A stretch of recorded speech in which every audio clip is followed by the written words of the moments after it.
Oui, donc ce plan en faveur de la biodiversité des canaux de Bretagne, moi aussi j'ai la même interrogation que Madame Prigent, c'est-à-dire que je ne comprends pas dans la mesure où, d'ailleurs, à la fin de vos propos de présentation, Madame la vice-présidente, vous faites le lien à nouveau avec cette stratégie de développement du tourisme. Je ne comprends pas pourquoi les deux bordereaux n'ont pas été joints, parce que vraiment, sur un certain nombre de points, l'approche protection de la biodiversité ou l'approche même, comment dire, adaptation au changement climatique est vraiment vue sous le prisme de l'activité touristique. C'est comment, face à des changements climatiques, par exemple, maintenir telle ou telle activité.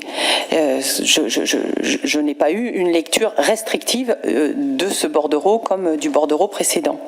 Alors un plan donc définit une stratégie, un plan d'action, des déclinaisons et vous indiquez qu'il se veut volontaire et volontariste, pardon, et ambitieux. Alors l'intérêt de ce document, c'est vrai qu'en ce qui concerne la première partie qui est la plus importante, c'est-à-dire l'inventaire qui a été réalisé, qui nous montre la richesse de notre région.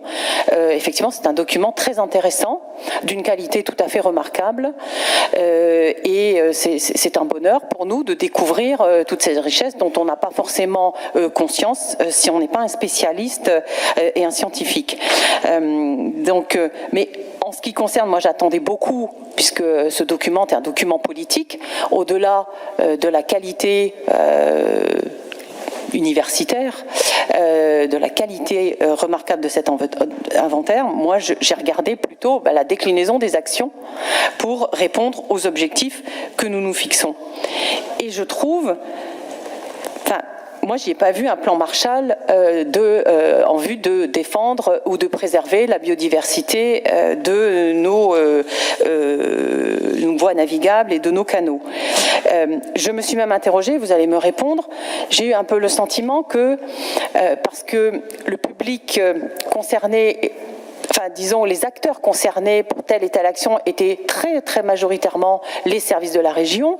J'ai eu l'impression que c'était une feuille de route pour les services de la région, mais moi, j'aurais imaginé, après c'est une approche différente, de toute façon c'est vous qui la définissez, mais j'aurais imaginé, s'agissant d'une stratégie, quelque chose de plus, si vous voulez, qui prenne un peu plus de hauteur et qui aurait associé plus d'acteurs.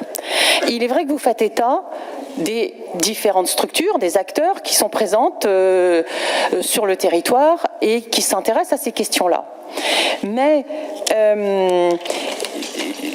moi, j'aurais imaginé, derrière avec le chef de fila de la région, une implication des différents acteurs. Et j'ai regardé comment d'autres régions ont abordé ces stratégies en faveur de la biodiversité. Certaines régions placent les personnes, les acteurs au cœur de la stratégie. Par exemple, les Bretons et les Bretonnes au cœur de la stratégie. Autre qui aurait pu être un défi. Autre exemple, les associations, les collectivités. Donc, Et sur cette implication du partenariat, vous l'évoquez bien évidemment, mais j'ai lu une réunion annuelle, des évaluations, des journées inventaires. Sur la question communication, sensibilisation, qui sont à mon avis très importantes si on veut justement impliquer un certain nombre d'acteurs au-delà des services régionaux. Alors vous évoquez une information qui serait transmise notamment par les éclusiers, que vous voulez impliquer plus largement, et ça s'est présenté dans le bordereau précédent. Une information donnée aux usagers du canal, mais peut-être que vous auriez pu avoir cette approche un peu différente, c'est-à-dire placer les acteurs plus au cœur, parce que en matière de biodiversité, en matière d'évolution des pratiques, en matière aussi d'adaptation au changement climatique, je crois que on y arrivera si chacun se sent concerné. Et peut-être que, enfin, voilà, moi c'est, bien évidemment, je suis pas en train de critiquer dans le fond les actions. Les actions qui sont proposées, elles sont bonnes, elles sont nécessaires. Mais c'est l'approche, j'aurais vu, s'agissant d'une stratégie, j'aurais vu une démarche présentée différemment, avec cette ambition d'emporter tout le monde pour atteindre un certain nombre d'objectifs. Voilà la remarque principale que je souhaitais faire, sans rentrer dans un commentaire de chaque point. Mais c'est pour ça, sans volonté d'être négative du tout, mais je trouve que ça manque. Enfin, voilà, ça manque d'ambition, contrairement à la volonté que vous affirmez. Je vous remercie.